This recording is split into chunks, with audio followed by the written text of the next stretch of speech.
আসসালামু আলাইকুম, কেমন আছেন সবাই? আশা করি সবাই সুস্থ এবং ভালো আছেন।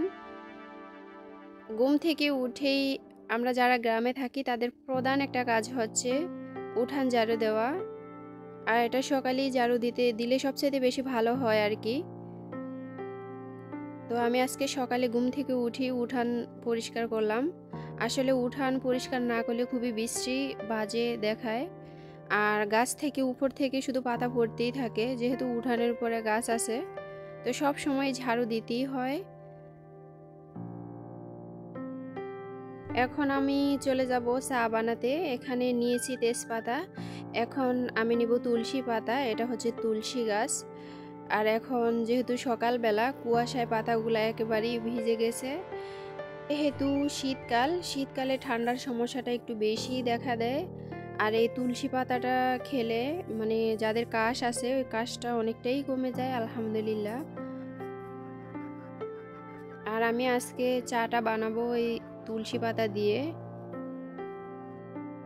এমনিতেই তুলসী পাতা খেলে শারীরিক অনেক উপকার হয়। আসলে আমরা সব সময় খাই না, মাঝে মধ্যে খাই। ওই যে অলসতা সব সময়ই শরীরে কাজ করতে থাকে। তো আমার এখানে চাটা হয়ে গেছে, এবার আমি এটাকে ঢেলে নিয়েছি। আসলে তুলসী পাতা দেওয়াতে চার কালারটা কীরকম দেখায়, একটু সবুজ সবুজ দেখাচ্ছে আর অন্যরকম একটা গ্রানও আসছে। তো যাই হোক, খেয়ে নিব এখন, কারণ খুব ক্ষুধা লাগছে। সকাল থেকে অনেক কাজ করেছি, যেহেতু ছোট বাচ্চা আছে, বাচ্চাদের ঝামেলা অনেক। বাচ্চাদের কাপড় চোপড় ধোয়া, বাচ্চাকে খাইয়ে দেওয়া, বাচ্চাকে স্কুলে পাঠানো আসলেই অনেক ঝামেলা। এখানে এই বিস্কুটগুলা গতকাল রাতে আনা হয়েছে, এখন খেয়ে দেখব যে আসলে কীরকম লাগে। তবে দেখে মনে হয় যে খুব ভালো হবে, অত খারাপ হবে না। খাওয়া দাওয়া শেষ করে আবার দুপুরের রান্নার প্রস্তুতি নিতে হবে। আজকে আমি সহজভাবে রান্না করব, তেমন ঝামেলায় আজকে যাব না। চলে আসলাম লাল শাক তুলতে। আজকে লাল শাক রান্না করব। আসলে শাকগুলা অনেক দিন থেকেই খেতে আসি, মাশাল্লাহ অনেক খেয়েছি আলহামদুলিল্লাহ। বাজারের চাইতে অনেক ফ্রেশ শাক এখানে, আমরা নিজের হাতে এই শাক ফালাইছি। মাশাল্লাহ দেখে মন ভরে যায়, কত তাজা শাক। বাজার থেকে আনতে গেলে এরকমটা কখনই পাই না। কত জংলা থাকে, তাছাড়া সার দেওয়া থাকে বিভিন্ন রকমের, রান্না করলে স্বাদও লাগে না। কিন্তু এটাতে মাশাল্লাহ অনেক স্বাদ। তা আমি লাল শাকগুলো ছোট ছোট করে কেটে নিয়েছি। এবার আমি এগুলো ফুকরে যাব ধোয়ার জন্য। শাকগুলো আমার মনে হয় ফুকরে ধুলে বেশি পরিষ্কার হয়। তো চলে আসলাম আমি পুকুরে। তাছাড়া এমনিতেই আমার কাজকর্ম সব কিছুই হচ্ছে পুকুরে, আমরা ঘরে কাজ করি খুবই কম।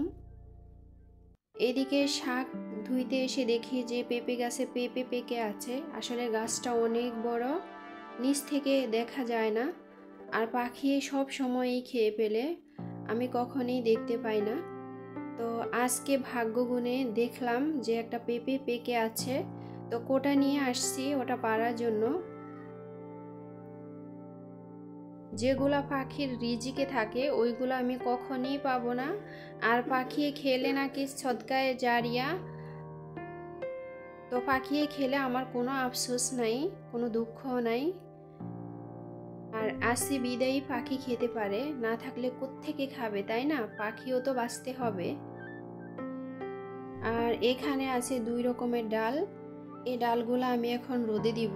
রোদে দিয়ে রাখলে ডালগুলা অনেক দিন পর্যন্ত ভালো থাকবে, কারণ একসাথে তো আর সবগুলা ডাল খেতে পারবো না, পর পর করে খাবো।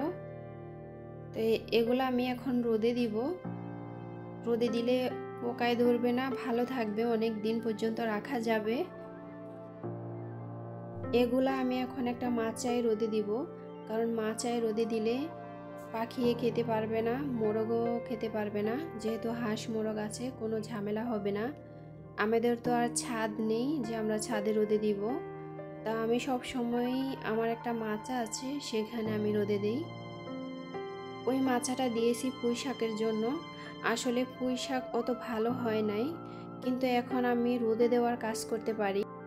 যদিও পুঁই শাক ভালোভাবে হয় নাই, তারপরেও আমি রোদে দেওয়ার কাজ করতে পারি।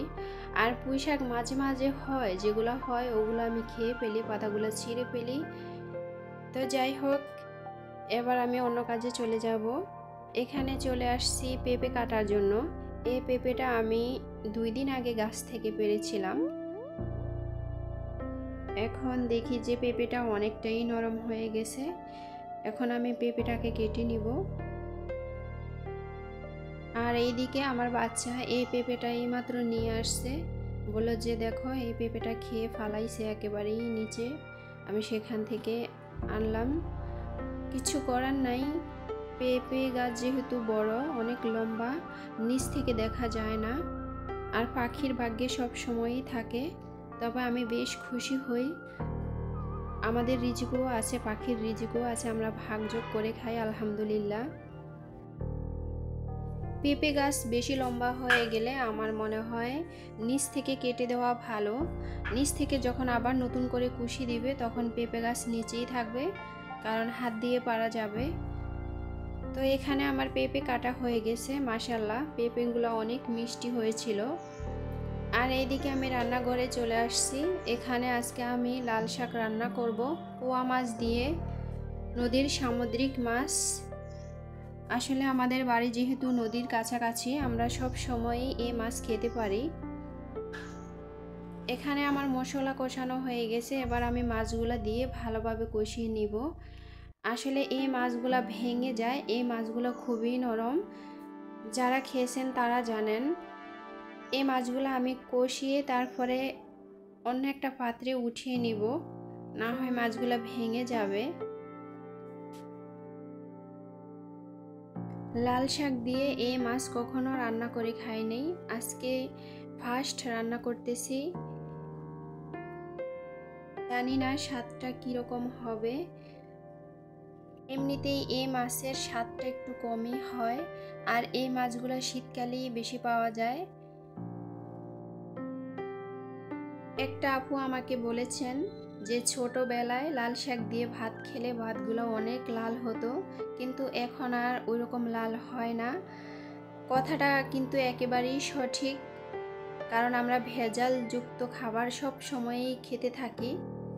আর এগুলো যেহেতু আমাদের বাড়িতে আমরা নিজের হাতে লাগাইছি এই শাকগুলা, মাশাআল্লাহ কালারটা অনেক লাল হয়েছে।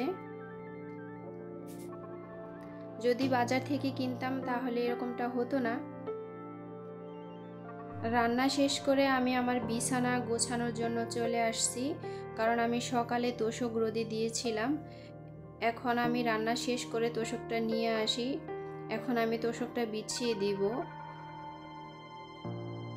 কয়দিন পর পরই এই তোশক রোদে দিতে হয়। আসলে ছোট বাচ্চা থাকলে অনেকটাই ঝামেলা আমি মনে করি, কারণ বাচ্চারা সব সময়ই নষ্ট করে ফেলে যে কোনো জিনিস। আসলে আমার ঘরে তেমন কোনো ফার্নিচার নাই, আর যতটুকু আছে এতটুকুই আলহামদুলিল্লাহ হয়ে যায় আমাদের।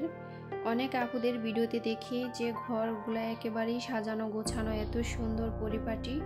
আমার কাছে দেখে খুবই ভালো লাগে, খুবই মুগ্ধ হই, কিন্তু আমাদের সামর্থ্য অনুপাতেই আমরা চলি। গ্রামের মানুষের একটাই অভ্যাস, টাকা থাকলে তারা জমি কেনার জন্য ব্যস্ত হয়ে পড়ে। আসলে ঘরগুলো যে সুন্দরভাবে গোছাবে ওই রকম কাজ খুবই কম করে, আমাদের এখানে খুবই কম করে। অন্যান্য জায়গায় দেখি যে অনেক সুন্দর পরিপাটি। যেহেতু কারেন্ট নাই, ভিডিওটা খুবই অন্ধকার দেখায়। তো দেখা হবে পরের কোনো ভিডিওতে। সবাই ভালো থাকবেন। আসসালামু আলাইকুম, আল্লাহ হাফেজ।